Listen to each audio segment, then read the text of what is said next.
Hi guys, today we learn of Sanjay Dixit's views on the partition of Bengal. As I set out to write this book, I came across a news item.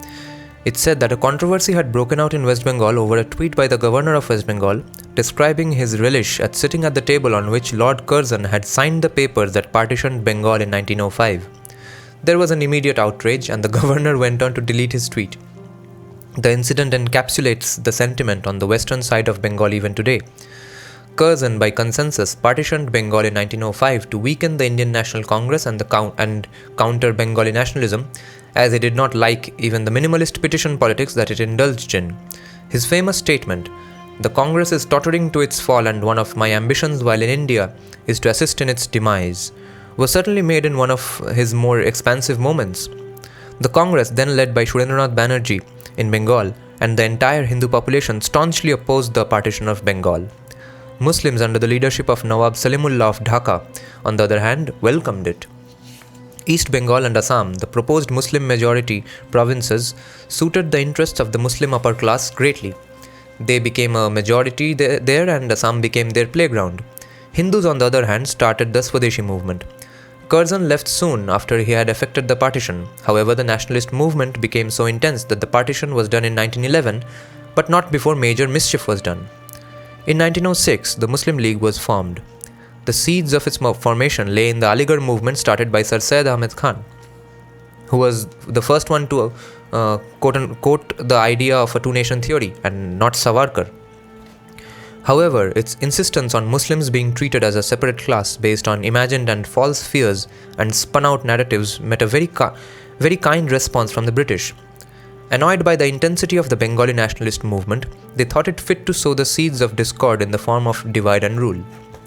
The Morley Minto reforms of 1909 followed soon after, with the incorporation of the Indian Councils Act 1909 by the British Parliament, in which the British came up with the concept of separate electorates for the general classes and Muslims.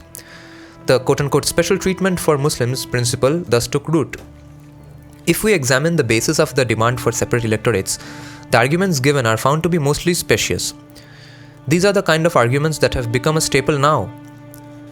These arguments remained in the fray during the Khilafat movement, the Round Table Conferences, the 1937 elections, the Pirpur Report, the Cripps Mission, the Cabinet Mission and the movement for partition, and have survived even to this day. In my opinion, Muslims have remained the aggressors while expertly playing the victim. Quoting H.V. Seshadri, Sitaram Goel writes in his seminal book Muslim Separatism, which I have not read yet, I definitely want to read it.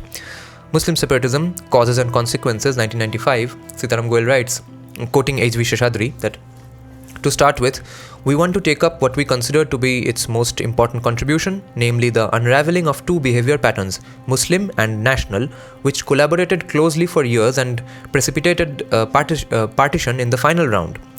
The Muslim behavior pattern was characterized by acrimony, accusations, complaints, demands, denunciations, and street riots.